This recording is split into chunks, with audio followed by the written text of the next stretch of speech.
Yes. Okay, I will first introduce you with a brief introduction, though you don't need an introduction, but for a Please, profiteer. please Yes. do it. So, good evening and namaskar to everyone. I am Ayush, representing Voices from the Periphery. And it's both a profound honor and a heartfelt privilege to welcome each one of you to today's much anticipated lecture on oral history, visual memory, and intersubjectivity. This evening holds special significance for us as we are joined by none other than the renowned oral historian and esteemed scholar, Professor Luisa Passerini. Her presence here enriches our collective intellectual journey, and we are truly humbled and delighted to have with us.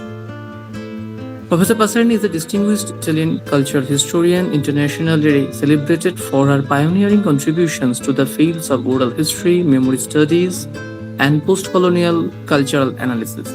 Currently affiliated with the European University Institute in Florence, she has held numerous prestigious academic positions, including the University of Turin, and has been a visiting scholar at institutions such as Columbia University, Princeton University, and École des Sciences Sociales in Paris.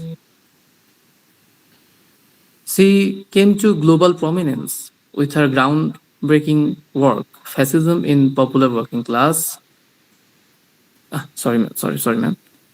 Fascism in Popular Memory, the Cultural Experience of the Turin Working Class, a landmark study that redefined how we engage with oral sources, memory, and subjectivity, particularly in the context of everyday lives under fascist regimes. Our work moves fluidly across themes such as gender, sexuality, European identity, and the legacies of colonialism, always informed by a deep sensitivity to human experience.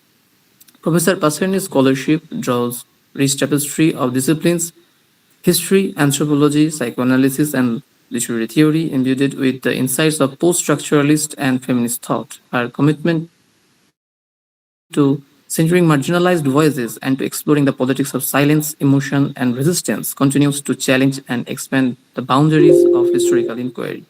Among her influential works are Europe in Love, Love in Europe, Imagination and Politics in Britain Between the Wars, Memory, and Utopia, the primacy of intersubjectivity text have invited us to reflect deeply on how memory, imagination, and relationality shape our understanding of the past. With that, I now invite you all to embark on this meaningful engagement with Professor Passerini. Let us listen, learn, and reflect together. Up to you, ma'am. Thank you so much, Ayush, and thank you to the Voice of Periphery for this invitation, which I enjoy very much. I start from my first slide, reminding us all that oral history as a term has been in use for about 80 years, since the 1940s, when it was coined in the United States, and more precisely at Columbia University by Alan Nevins. And he created the Oral History Research Archive, which, however, collected only the history of important men, the interviews with important men, while oral traditions, you can go to the next slide, thank you. Oral traditions have a much longer depth and also have involved for a long time women and people of various ages. So not only all the important men, but all sorts of people. And however, these deep oral traditions were usually codified, crystallized. By these, I mean, for instance, the lists of African kings which were transmitted orally in the 1500 and 1600.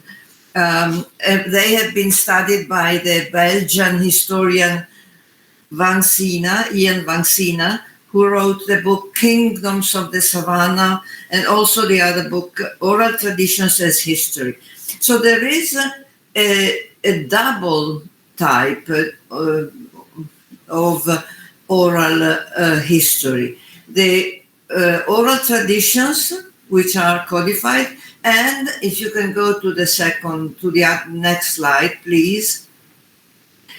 These are, on the contrary, informal interviews, which are what we mean today by oral history.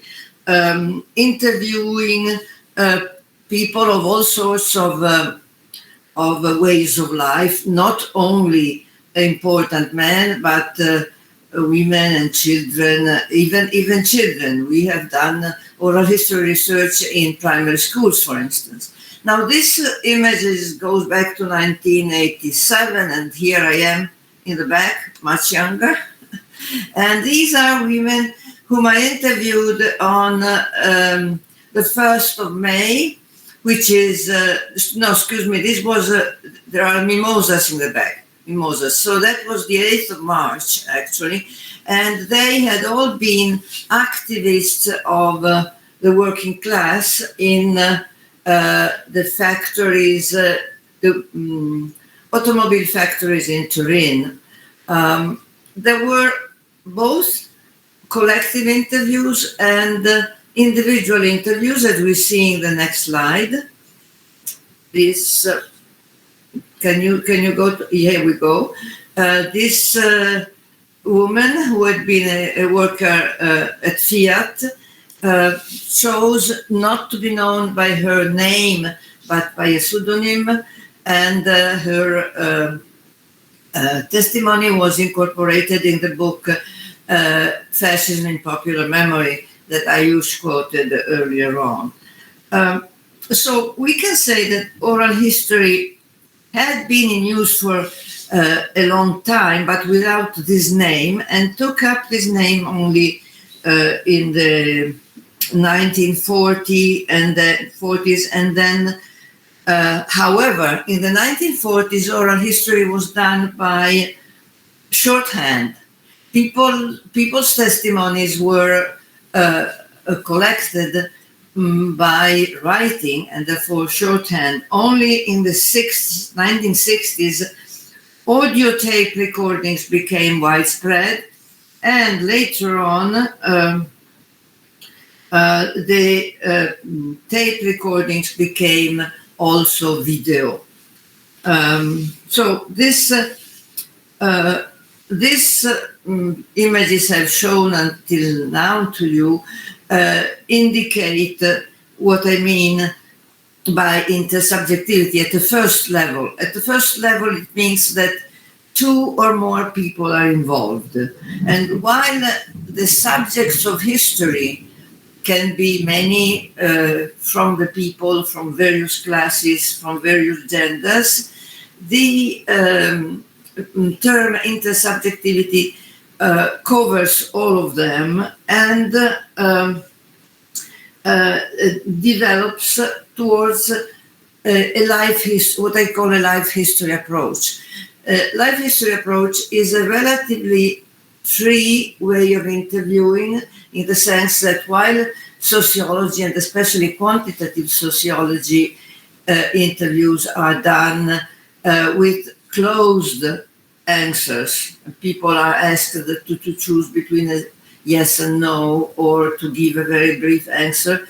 The life history approach means that one asks the interviewee to tell their story, their life stories, freely, but there are then a repository of questions which can be used to uniformize the various interviews.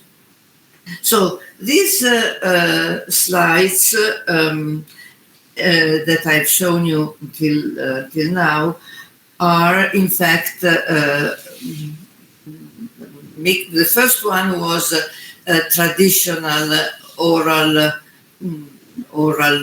long-term stories, and then the last two, the oral history typical interview. Now we go to the question of subjectivity, which is crucial, through the next slide, please. These two slides, the one just before and this one, indicate that the subjects of history are always subjects in narrativity. I mean, they express their own subjectivity in narrative form. And the narrative can be oral, can be recorded, can be written, and can be also, as we are seeing now, figurative, visual. So it must be very clear, and it's necessary to understand this in order to interpret correctly what we collect through oral history, that these are stories narrated orally and therefore follow for a format which is not the same of a written text. On the contrary, it has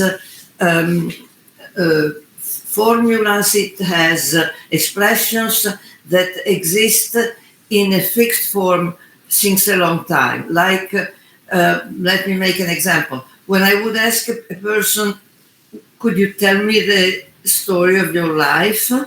She or he would reply, oh, the story of my life, there is too much to say, which is sort of a formula, fixed formula.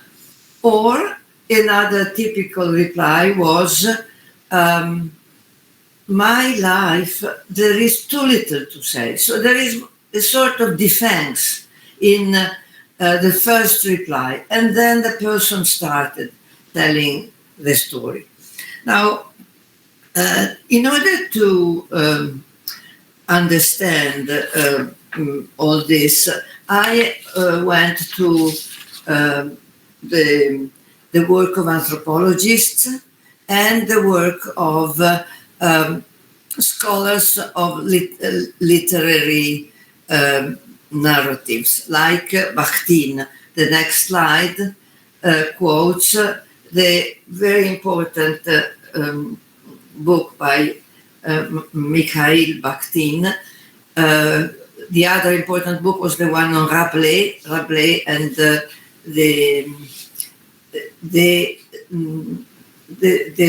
word of the law. The great importance of Bakhtin is to have introduced into the study of folklore the terms of what he called the law, which is equivalent to the carnival in his vision of the world. The carnival being the moment in which power is subverted and people use the symbols of the low part of the body connected with sex, with eating, with evacuating, to somehow debase power. And so, for instance, if I applied, as I did, this approach to the documents that I found in archives, but also on the walls of the period between the wars in Italy, when fascism and Mussolini were in power, some of these writings took sense in the light of Bakhtin's theory. For instance, the writing Mussolini pig meant an approach from the low, from below, of a popular insult towards the dictator. And so laughter and debasing by connecting power with the law, as Bakhtin said, was a centuries-old way of debasing power and sort of turning power upside down.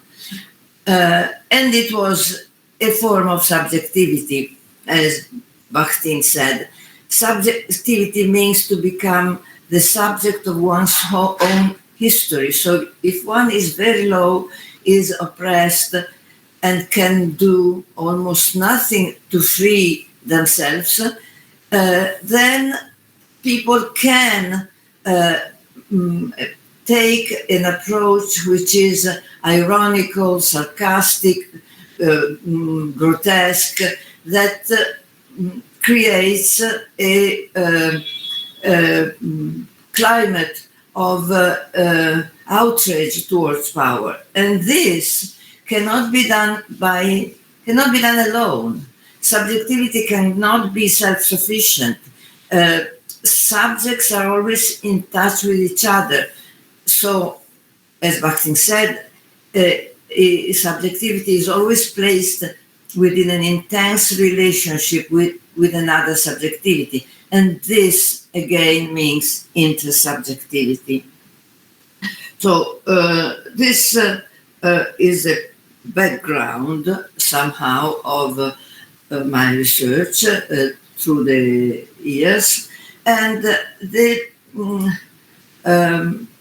involvement of intersubjectivity has also required a methodological approach, in the sense that other disciplines than history have been involved, like anthropology. So next step is methodology, please. The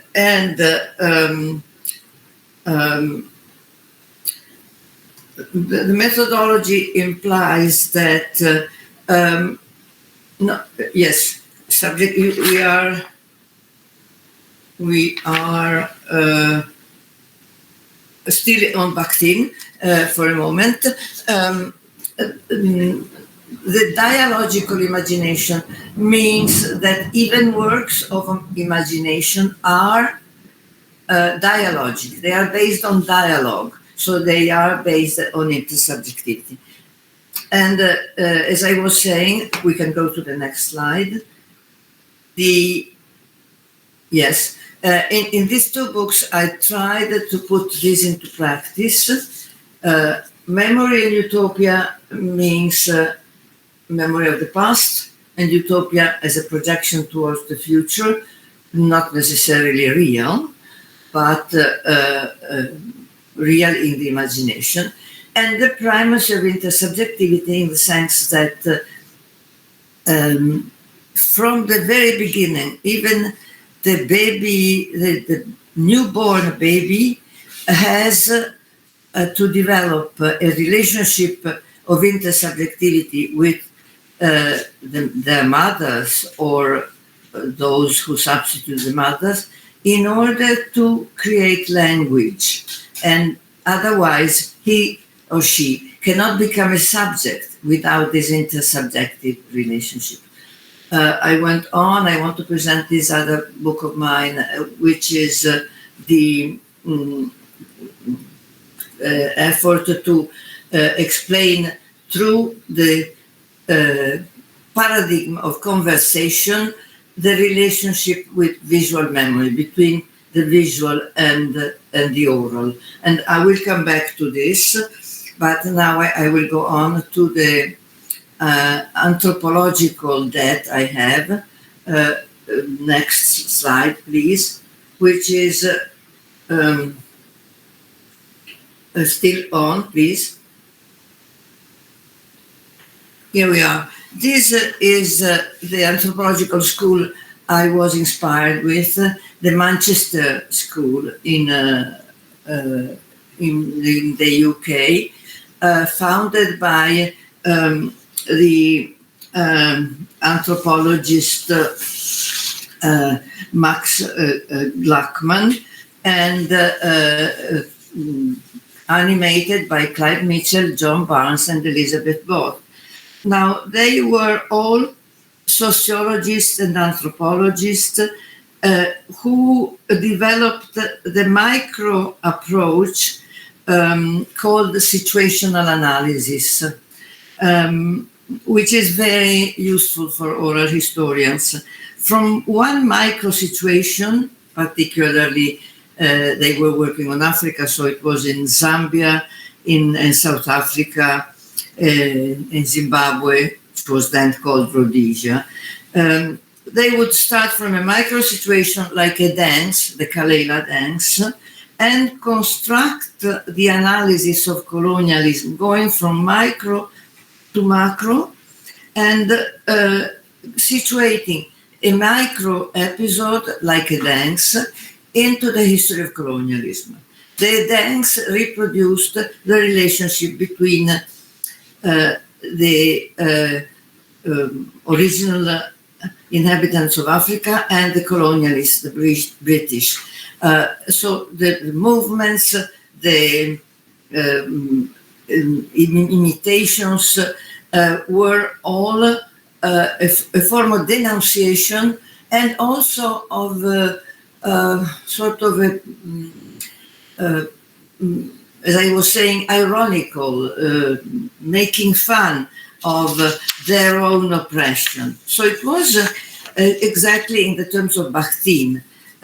Laughter creates a situation, reverses upside down the relationship between power and the oppressed.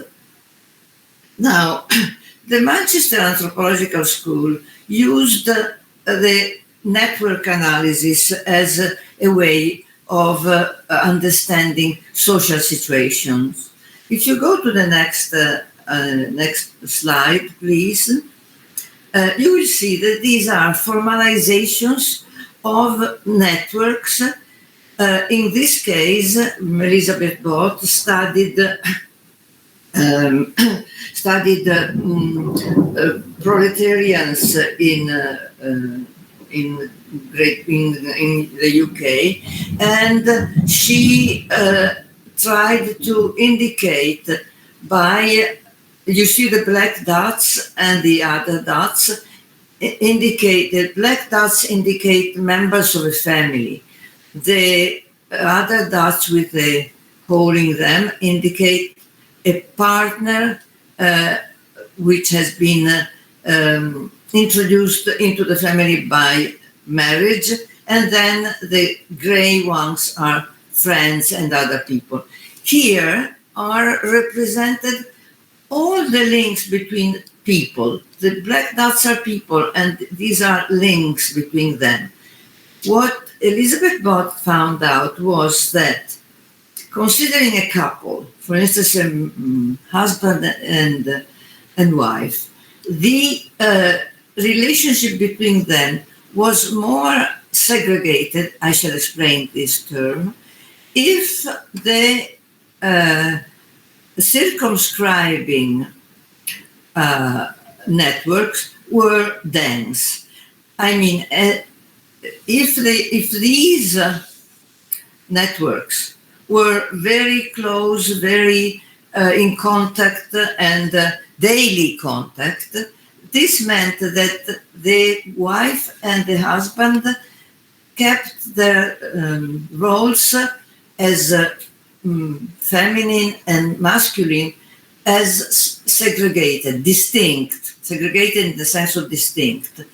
The roles between genders were not superposed, while if the couple was living in a relative isolation, their roles were sometimes confused, which means, for instance, in domestic work, the roles of the two were confusing each other if they were in isolation, so they were not so distinct according to genders. There were other ways to indicate networks. For instance, let us see the next slide. Next slide.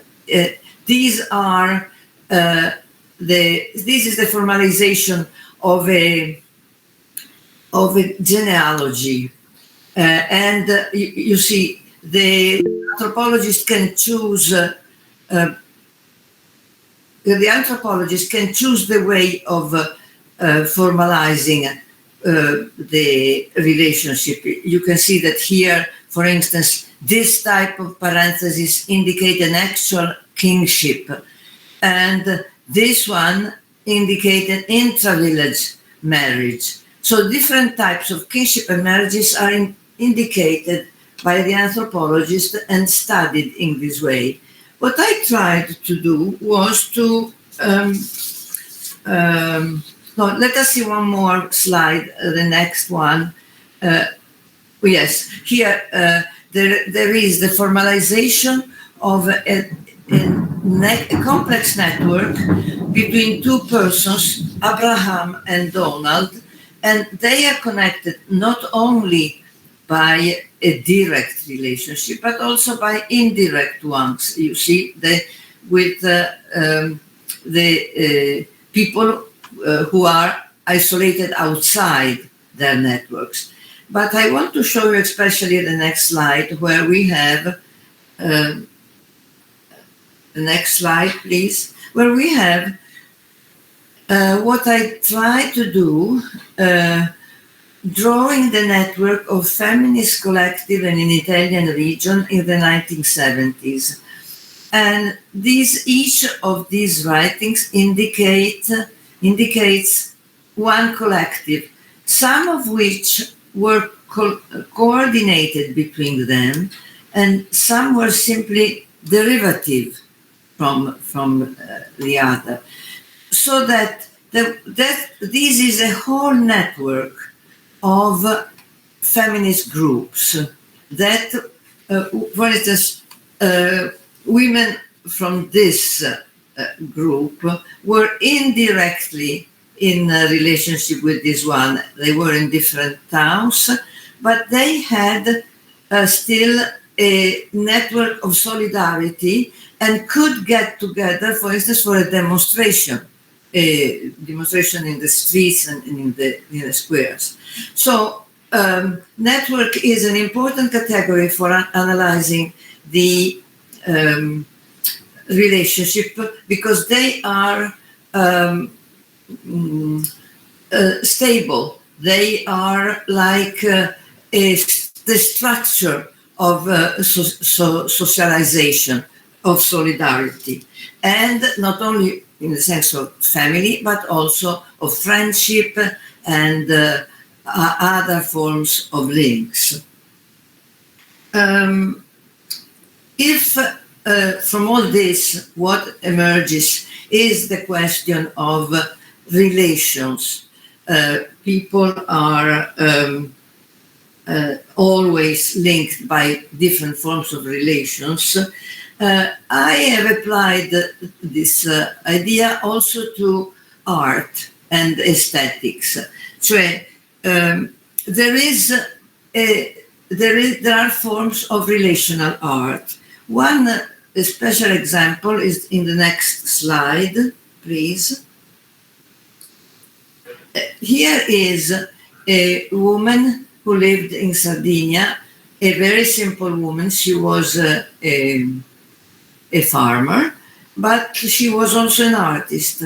And she invented what she called relational art.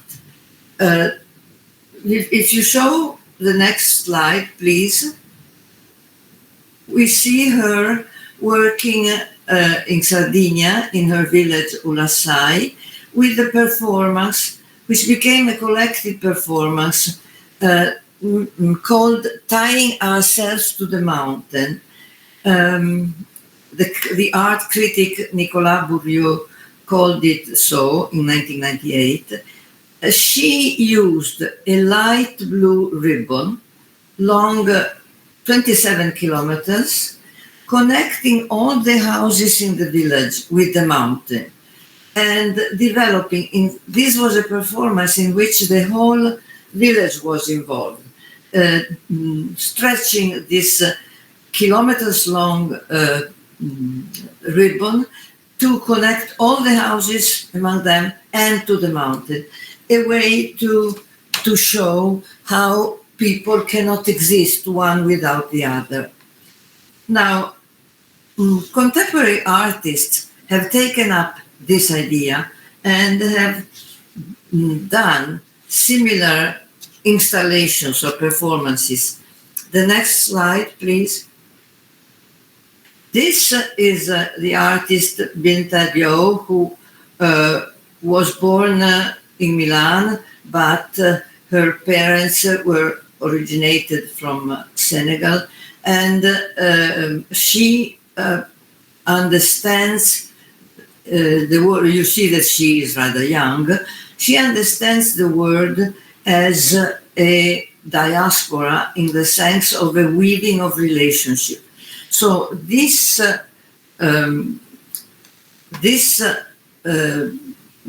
that you see here look like ropes. They are actually composed of three different types of links. Her own hair, the wild mangrove roots, and synthetic ropes.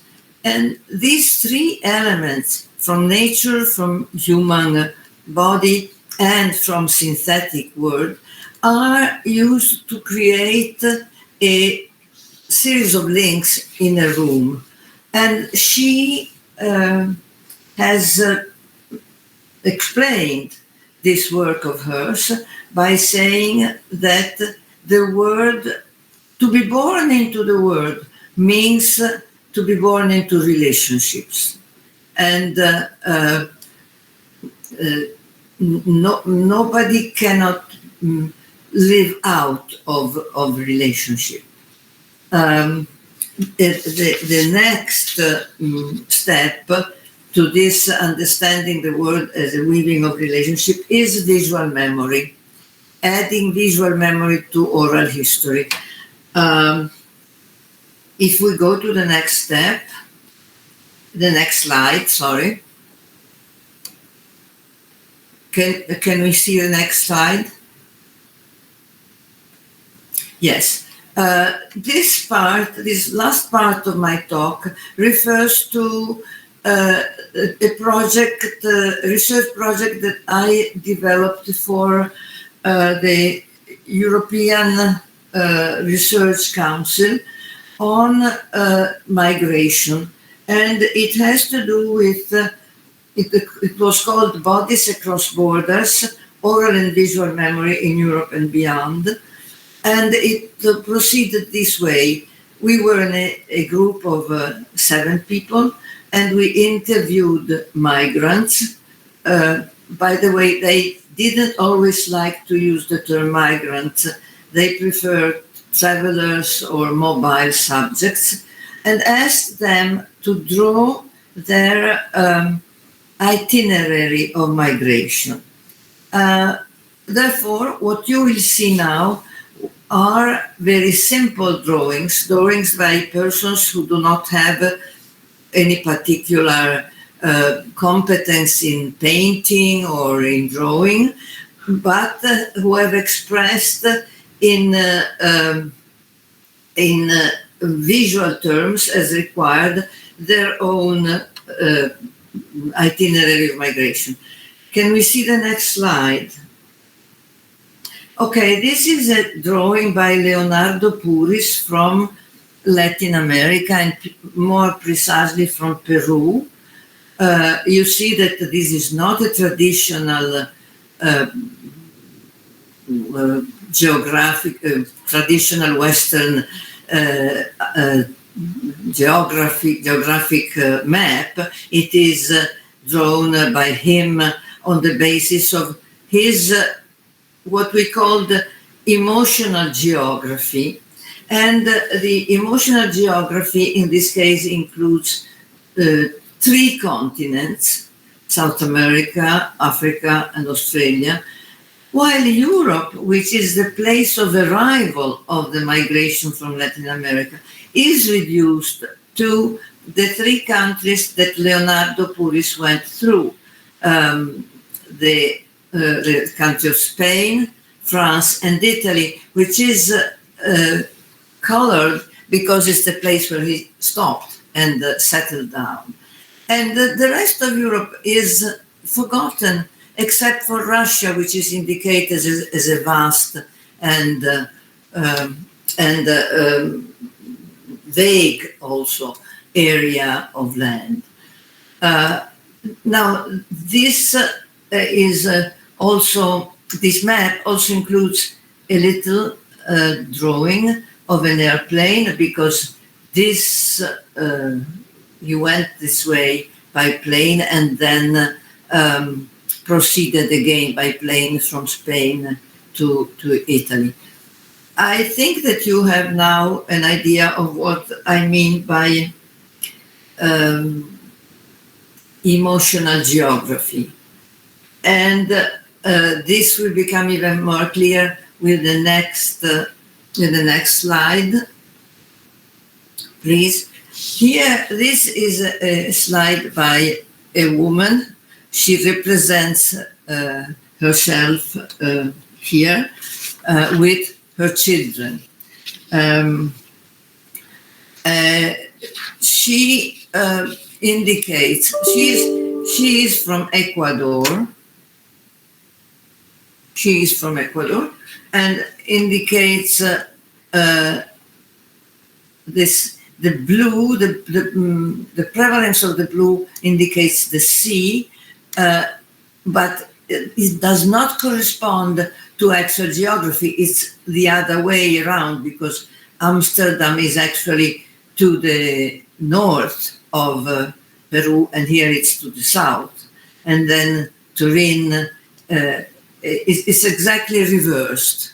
And the image of herself and her children is interesting because she is using for themselves the traditional ways of dressing. So she is, in what she writes here in Italian, she writes that they have integrated very well in the new country, but they have kept their own identity. And this is shown by her traditional dressing. The same can be also indicated by the next slide, please. The same idea. This is by Tariq El Amiri, a young man from Morocco.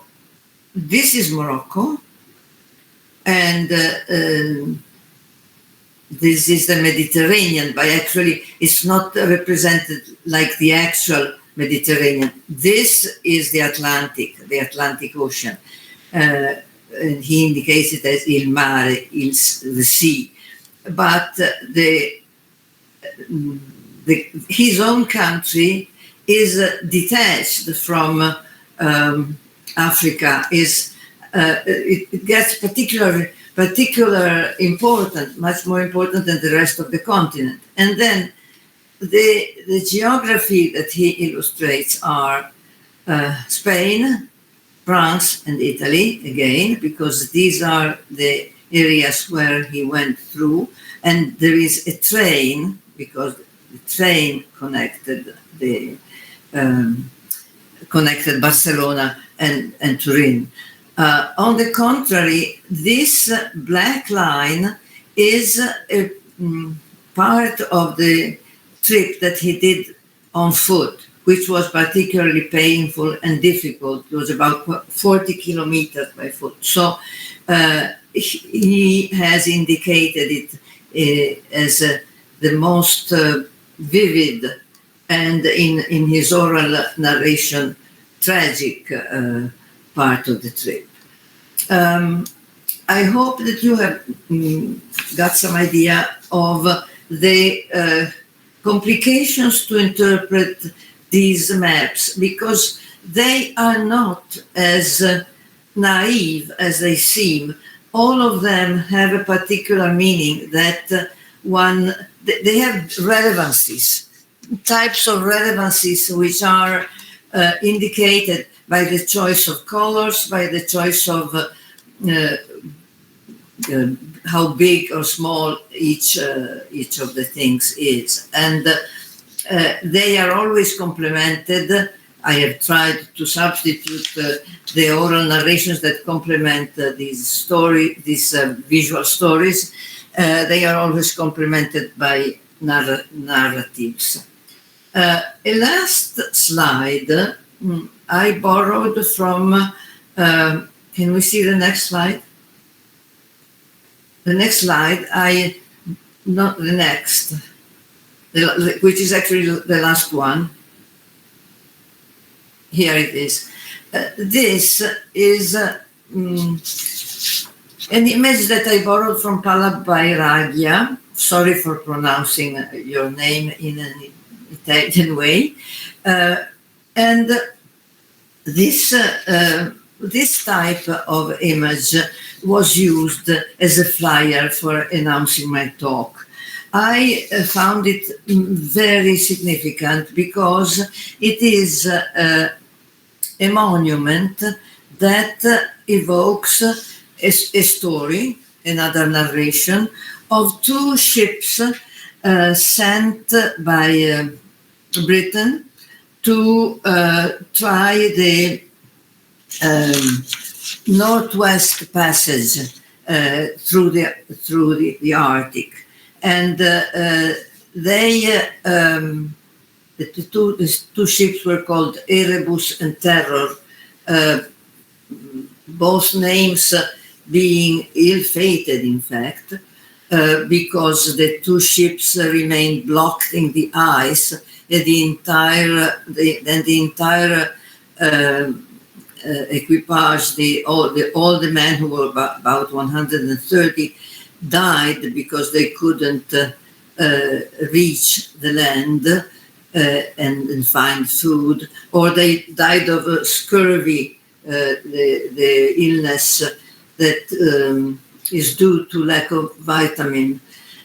So the ships were not found until very recently, in 2014, and I called this a hybrid story because it would not have been possible to reconstruct this story only through the British sources. It became available to us through the folklore of the Inuit, the original inhabitants of the area where the two ships were blocked. And so it is a story that mixes the tradition of a non-European, non-Western people and the European and colonialist type of narratives. And the two mixed together to produce this rather extraordinary event and process. This monument is significant because, first of all, there are the names here of some of the people who died, but also the two images, two sculptures at the sides are one representing hope and desire of adventure, preparing for the adventure through science, through drawings, through study, and the other represents the lack of hope, the destruction of an illusion, and therefore it is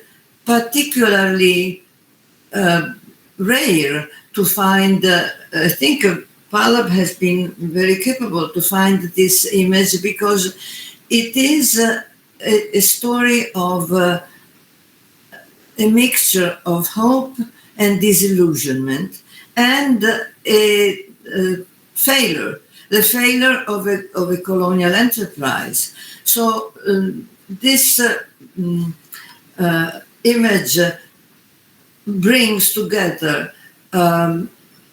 the the reality of the relationship between different parts of the world. You can see here on the side of hope, the masts of the ships, and you can see on the other side, the side of failure, the icebergs, which were part of the reasons of the failure. So in this monument says that nature can be stronger than the power of man, and particularly the power of, we could even say, imperialism in a certain way. If we think that this hybrid story contains the capacity of the Inuit to survive in a very demanding environment, all icy, and the insufficiency of the high technical degree reached by the British to dominate, to survive in this environment. So, in a way, this whole story of hybridity is also a story of calling men, human beings, to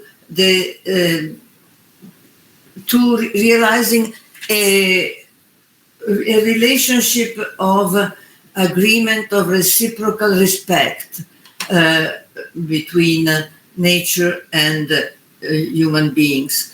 With this, I do reconnect my talk to the beginning, intersubjectivity. The relationship between human beings and nature can also be considered a form of intersubjectivity. If we think that, for instance, people in South America consider the Amazonic forest as a subject. It is a subject that has rights that must be respected. It cannot be destroyed as it has been partially destroyed in the effort to find wood and sell this wood worldwide. So if the forest is a subject, if a mountain can be a subject, the relationship between these parts of nature and human beings must be one of respect, as it is any intersubjective relationships. So hybridity refers, in my mind, not only to the hybridity of cultures between Inuit cultures and European culture, but also to the hybridity between the subjects of the world being constituted today of human beings, animals different than the human animal, and all parts of the vegetal world, but also the mineral world. So I think that somehow this itinerary that we have gone through should help us to understand the general relationship of respect which should run the world. And this is particularly significant if we think of how conflictual, on the contrary, the world is today. How many, if you look on world maps of conflicts, wars, there are at least 60 going on, from Gaza to Ukraine to Sudan, which is exactly the contrary of what this intersubjective oral and visual itinerary we have gone through this afternoon. Thank you. I can, of course, enlarge much what I've been saying following your questions. Thank you, ma'am, for this wonderful lecture. And we learned a lot from today's lecture because in India, in the universities, oral history is some kind of neglected still now. I am also a masters in my Northeastern Hill University. I have so many friends out of there, but oral history is kind of in still dated now neglected.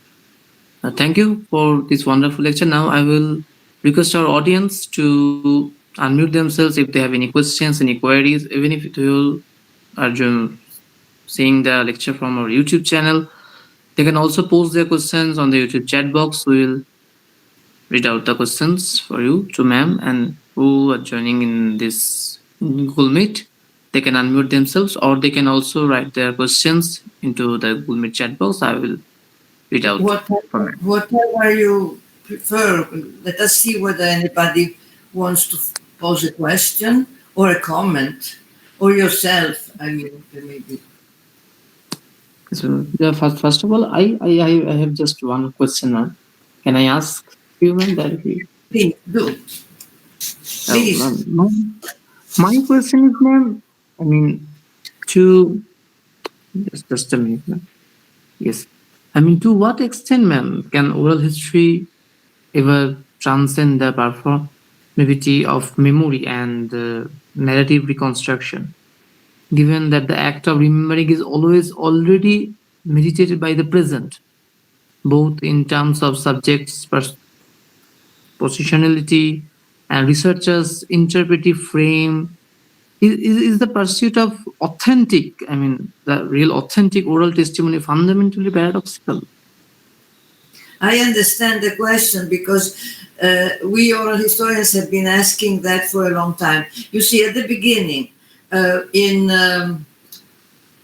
as I said, oral history existed for a long time before being called like this. But anyway, in the 1960s and 70s, when it started being widespread and also being, when we tried introducing it in the universities, in fact, where it was very, very it was accepted very suspiciously, very suspiciously.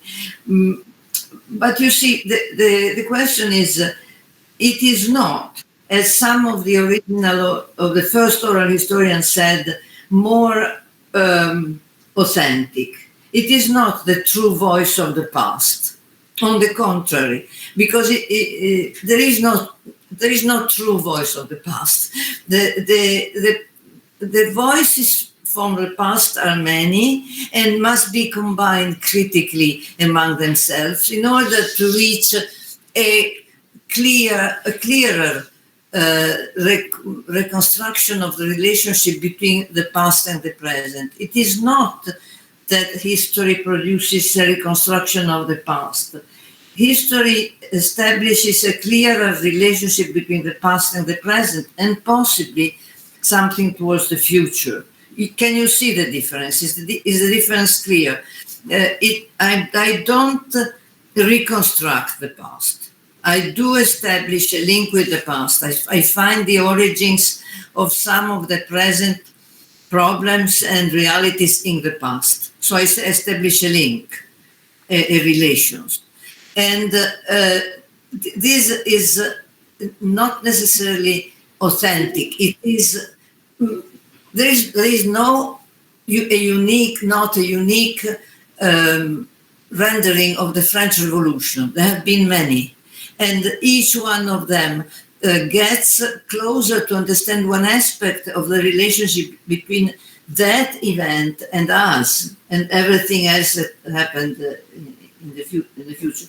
But as new sources can be found, new archives, new elements, or we learn to use more technique, for instance, X-rays or radiography of various types.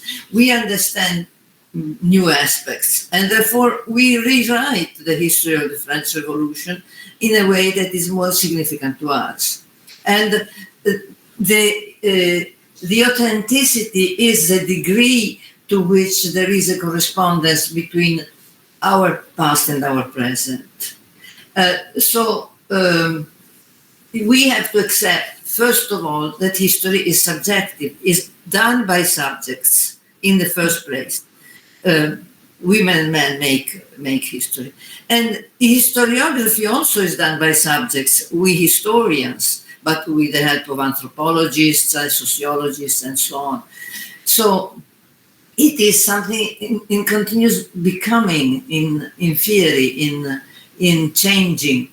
And we cannot be happy with the story of the past. We go on. We try to understand. And this is why something as subjective as an oral testimony, like you telling your own story, me telling my own story, is not authentic in the naive sense. It is what is true for me in that moment, and it is a transmission of experience.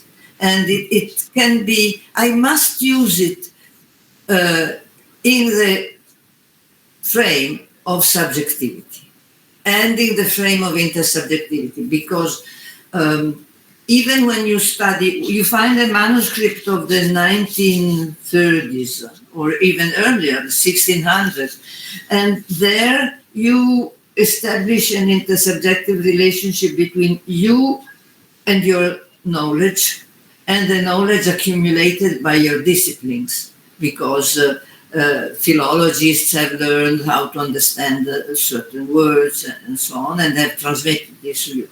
And what has been developed, and this authenticity is partial and temporary, but it is the level of authenticity you can reach, and so in that moment, and so we want to do that. It is not that we say, well, you know, all the historians like the German von Ranke said, we historians have to reconstruct the past as it really was. This doesn't mean anything. This is not. We can understand better as we go on certain aspects of the past and certain links between us and the past. So we revolutionize the concept of authenticity. And also we transform the negative aspects of subjectivity. So the history is subjective, yes, it is.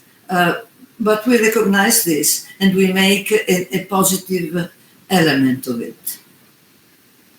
And so even stories, imaginations, one can have a history of the imaginary and a history, and see, for instance, what was the social use of certain fables, of certain stories, of certain inventions. Because if we simply, I mean, the idea of von Ranke, what really happened? What really happened was understood for a long time. For instance, in schools, in my school, when I was young, it was the history of facts. And these facts were coming and going on kings, powerful people, and so on. Now, this doesn't really have such an interest by itself. Only if it is connected to the social situation would mean something. And also connected with other aspects, for instance, power and art, power and politics, politics and art. Certainly it requires much reflection. I would say that one should reply to this question: in which context is what I'm finding in my historical research authentic? In which context is it authentic? In which context is it significant? If I pretend that a certain story told by my grandmother was literally true, it's false. but if it indicates the ideas that she and her environment had, it is true and useful. I think, of course, this requires a different approach in every country, in every time. But I think it especially demolishes the assumption that there is a history dominated by Eurocentrism and by it really requires to take oneself out of or any ethnocentrism. I mean, not necessarily. Can also be an Afrocentric problem. It's not that after all Europe is the worst forever. And but at the same time, so the problem is at the same time save identities and criticize them. You know, my identity is not the only one. It's not. The Italian identity is not the center. Apart that Italians have a very weak identity. There is not such a strong sense of Italianism, than like in other countries. But does any of you practice oral history? Yes, ma'am. Actually, what happened in my third semester, in second year, we are offered to two courses. The one is oral history, and the second one is archaeology. So somehow I chose the oral history because I hated the archaeological things. So then one professor came and they, he and other professors showed us how to convene the interviews, how to connect with people, how to go and stay with them, and how to conduct all these things. And so from that, I have some kind of interest in oral history. So and then I worked on a topic in India. So I worked on Naxalbari movement in 1967 to 72. So I conduct so many interviews and oral. I just collected stories, tales from the movement. So then I just came to know about this whole thing. So I just practice a little bit for it, like I can say. Ashwati, do you have a question? No, I think, thank you so much for the talk, ma'am. I think I was responding to your question about whether some of us use oral history as a method. And I am a doctoral student. I'm in my second year now.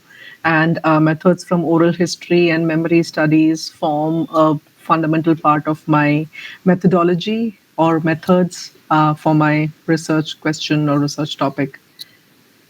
Well, very good. And do you, both of you, find difficulties in following these procedures, which are relatively new in the academy?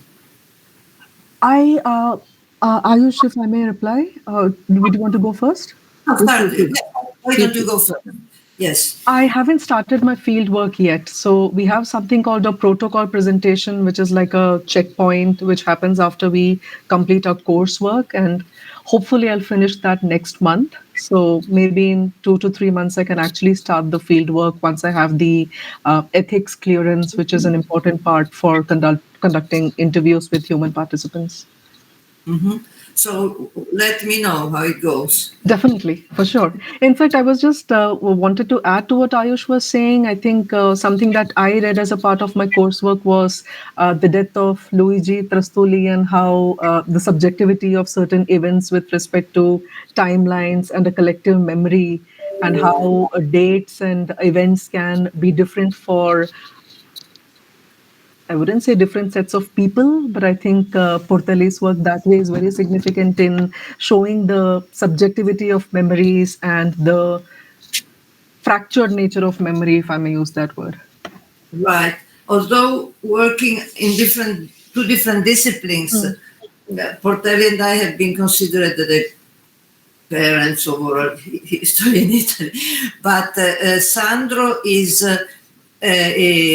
his discipline is Anglo-American literature, while mine is history. So there are differences in approach, because in a way, for him, the approach to narrativity is more immediate, because narrativity is his field. But we both have used the concept of subjectivity, and we both have gone through similar ways in our work. So, in fact, without subjectivity, we would not have been able to work. And Ayush, what were you saying? You were saying something. Ma'am, yes, ma'am. I face some problems because, and the first problem is the cultural barrier. Ma'am, when I went there and I want to talk with them, there is kind of cultural barrier. They didn't share all the stories. I can understand that they're not sharing all the stories. There's kind of barrier. That's the first thing I noticed those days. Uh, so that's the main problem I issue. Then the thing is, when I am saying that I will record it, you have to say that your name first, because our professor said that if I am conducting an interview, then I have to maintain some protocols. So the interviewee asks some questions, and then the interviewer also asked his name or her name. And whenever this came there, then they just got some feared, and they're not like opening up themselves. So that's the major problem. Do you use the tape recorder? I mean, do you use Pardon, ma'am? a tape recorder or do you take notes? No, ma'am, I'm using tape recorder. Do you think that this might be intimidating for people? Because Yes, ma'am. in certain situations, one might use an approach which is more anthropological, like taking some notes or having a first encounter, a first meeting with nothing, just talking, and then going on. It takes a lot of patience and time, but at the second meeting saying perhaps we could record something, and then have the interviewees listen to what you have recorded. That may be good. While I've tried showing the transcripts, and that was sometimes tragic because they couldn't recognize. You see, the oral interview, when transcribed, can look very awkward. Very awkward. So they said, I look like an analphabet and somebody who doesn't know anything. But if they listen they listen to their own recording, it sounds better. It can sound nice. And try this. Try different ways to accustom them to the use of tape recorder, and also say, whatever you want to take away, this will stay in an archive, and we'll put, for instance, in order that for 20 years it cannot be heard, or something like that. No, they can cut the transcript. You have to find ways to assure them that their voice, that there is a value in their voices, and this value for the future. Or sometimes it's useful, to have an interview in which a grandchild is present and the grandfather or grandmother is telling stories of their lives. And there can be an interaction. The young ones can ask, can you tell me more about that? Try different tactics, strategies to show them the value of what they have to say. you can say it's written nowhere. And we'll put it together with other similar testimonies and so on. And I and thought more that thinking, what? yes, ma'am. No, I'm just saying I'm staying here in Shillong, and Shillong is a part of Meghalaya. And here there are some various tribes also, and they have their own oral traditions. So many oral traditions they are still now believing, and their totem culture is also there. So here in the Northeast India, we can see and we can see that they have their own oral traditions, and they are very much. I mean, they're preserving their oral traditions. So these So are that codified. They are formalized. I yes, ma'am. mean, oh well, that's wonderful. That's very interesting. But it requires different competencies. You have to be able to recognize the tradition. I mean, if I collect a story and I recognize because the story is often told as if it were true. So somebody can tell a story saying it happened to him or to her, but in reality, this is just the way in which you are supposed to tell the story. But it is a story. So if you are, it is an invented story. If you are able to recognize this, you take it for what it is. But if you are not, you do believe that it is literally true. You see the difference. Um, there are traditions which must be told, for instance, in Africa, as if they had the stories told had actually happened, and they have not happened. But you have to understand this. You have to know that this is the specific way of the mise en scène, the theatrical way of telling the story. So I don't know, maybe somewhere in India it is the same case. Certainly, people mix various levels of narrations, and some are invented. But this happens especially with old people, old people. Younger people don't do that very much, except if they use other mythologies. For instance, um, myths of the present time, like Superman, Mm. could be used as an example, as a, how shall I say, uh, as a format, as a way of narration. Oh, I did this and did this and did this. It's sort of, it is not only a way of reflecting a narcissism, but it is also a way of taking a way of narration which is present in the TV, in films, and use it to hybridizing it with one's own story. So people, I mean, try and make an experiment.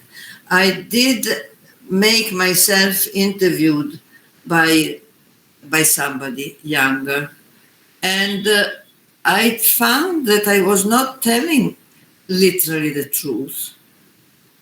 I was transforming to some extent my story, or keeping silent on certain aspects.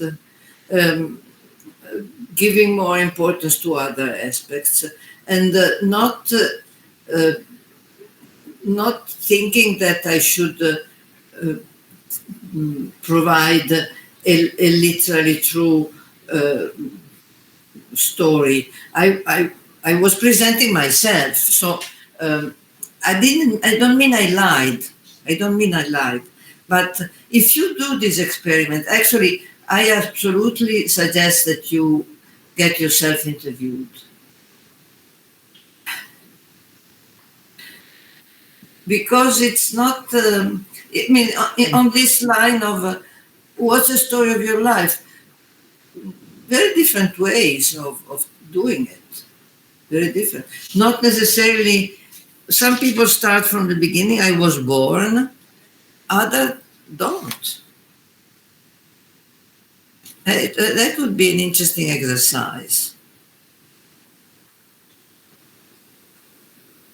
Do other of the people who are present, others of the people who are present, have similar problems or other ones? Yes, ma'am. We have one question in the chat box asking that a visual memory is inherently indexical yet simultaneously selective, curated, and embedded So, in regimes of visibility and invisibility. How can it be critically employed as historical evidence without collapsing into either was a naive empiricism or holistic relativism? In what ways does the epistemic instability of the visual challenge the very ontology of historical truth? now, if I understand your question, uh, you are posing the problem of which is the epistemological consequence of or consequences of the selection that inevitably memory does. Is this the question? Yes. Yeah, I think that it is a limitation. It is a limitation, but it can be used as a limitation. As I was saying before, I used silences very much. Why do certain subjects get forgotten? Why do people not select not to talk about certain aspects? So first of all, you have to understand why what they have selected, not to tell. And if you choose, for instance, in my case, the choice was not to talk about the period under fascism, because it was a period in which some people had been actually fascist and they didn't want to say it. Or stories that put the person in a bad light. So you must accept that and not try to penetrate the areas which are selected as not sayable by them. But try to understand which are the silences, which are the amnesies, which are the forgotten aspects. Not always one can say that, but I think that perhaps you need one or two, not only one, but two interviews. And also, this is more difficult, but compare the contradictions within the interview. For instance, some people start saying, my life has been very happy, and then it's a series of disasters. So there are different levels. Or my life has been difficult, but then nothing so difficult emerges. So people contradict themselves. And without creating embarrassment for them, try to work on these contradictions. And especially the other thing that I really recommend is one thing is to work on one interview and go very deeply and write a book on one person through her or his testimony. This is possible. Or you study a group, or you have a selection, a group of 70, 80, 100 people, not too many, it depends on your group, of your study group. And there you can compare the various testimonies and find what is recurrent. What is recurrent in what appears now and again. They all quote, like my interviewees all quoted, the way in which the dictator Mussolini was unwelcomed at the Fiat factory, and when the workers were supposed to clap hands and shout positive slogans, they just stayed in silence. So this is a story that appears again and again. And having found that, I went to the archives and found that the police too had noted this down. So there were two different voices, that the police and the memory, that were talking about a particular event. And that's precious. And of course, there were also as I said, in some of these interviews, people that said, "Oh, I was never a fascist," but then they contradicted themselves, saying, "I went to the demonstration so and so when Mussolini was in Turin." So work on things that that are not coherent. What is not coherent? What is silenced? What is apparently forgotten? And then the contradictions also between two or three different people. This, you see, every oral history research project has to change its approach, depending on the situation we find. Yes, ma'am. Thank you, ma'am. You're welcome. You're completely welcome. Is there any other particular problem or question? We will take one last question, ma'am, because we have so many questions in our YouTube chat box. We will take one last question. It's asked by Srijoni. She's asking that if, as Baudelaire argues, memory in the postmodern condition becomes hyperreal, where simulation precede and replace the real, then does oral history risk becoming a site of simulacra rather than testimony?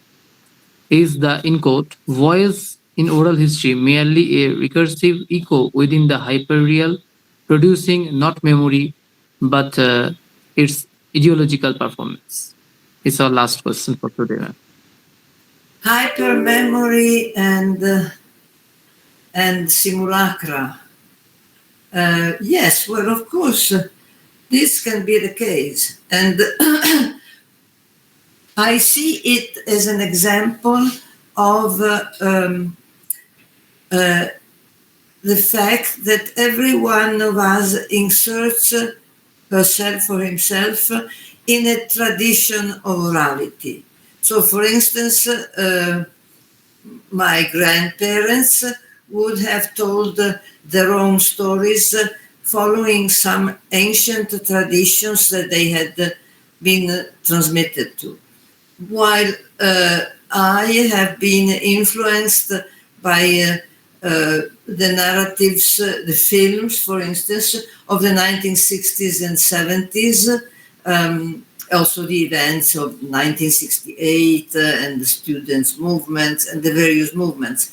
And it may well be that young people today are influenced by stories which include a completely different mythology and a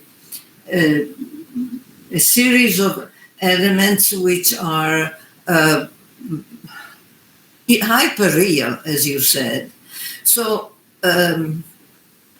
I would say that in order to understand this, one has to know the symbolic environment in which the person who is interviewed lives. So, for instance, if I am interviewing young people, very young, 7, 8 years old, which are the stories, the films they see and the stories they hear? Which are the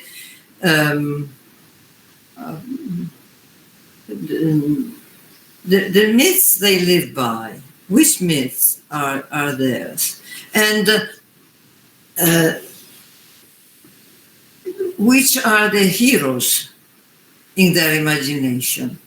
And for instance, this can also lead to some interesting in gender bending. For instance, one young woman I interviewed, I asked which are the stories you prefer, and do you identify yourself with any heroine? And she said, no, I identify with Zorro.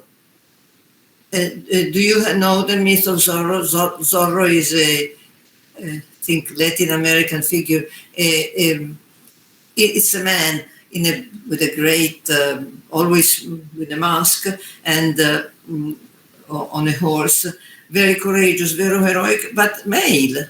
And she identified with this mythical figure. So I suppose this happens all over the world. So, inserting in our interviews questions about dreams, imaginations, stories, fables, identification with whom can be very expressive, so that you don't wait for hypermemory to emerge, but you solicit it, you try to make it come out. It depends on the age of the person and the context where they live. Listen, we have touched many things, but touched on the surface sometimes. Sometimes we have gone deep, but I have the impression that especially the part on the codification, the formalization, and the networks, the diagrams found some difficulty in the audience. So if you have questions of this type linked with specific parts of your research, you can write to me, or we can have new exchanges. I will be glad, and this is part of the story, because the link of transmitting information is intersubjective. One must find a sort of trust, and one must find a language. It was very clear to me at the beginning we didn't speak the same languages that we were trying to find, and then I think we found an understanding on the basis of some experience, some that actually had been like the maps done by the migrants. Those were a sort of territory of understanding. Am I right? Did you have the sense that in certain parts of our exchange we understood each other and in others we didn't completely? Yes.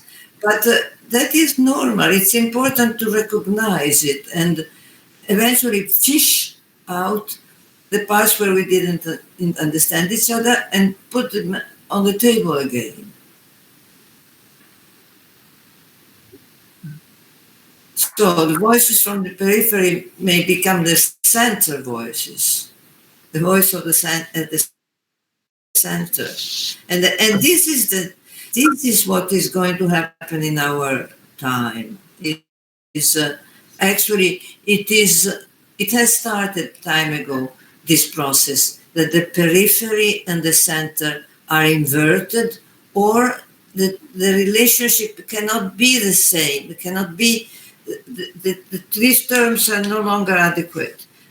Center and periphery must be mixed up, must be, the hierarchies must be changed. And you are people who can do this. You are actually doing it somehow, stimulating, challenging the center, calling yourself voices from the periphery. You challenge the center, I think. Thank you, ma'am. We're trying to. What? We are trying to challenge the mainstream and the center. Well, because you're saying, look, here we are, and you are. Who are you who believe not to be the periphery? We are all periphery in many ways. So I'm very glad to have met you, and I hope we continue to be in touch. Yes, ma'am. So thank you, ma'am, for this enriching session. Thank you for joining us today and sharing your thoughts and your work with us. Thank you once again who joined this meet and work. Thank you all. It was very enriching for me too, and I think that even realizing the difficulty of communication is a step forward. So be well. Thank you, ma'am. Thank Bye you. bye. Bye bye. So Ciao. from outside, and I think it's good afternoon to you from your side. So yeah. Bye bye. Thank you so Ciao. much, ma'am. Thanks, Bye, Ayu. ma'am.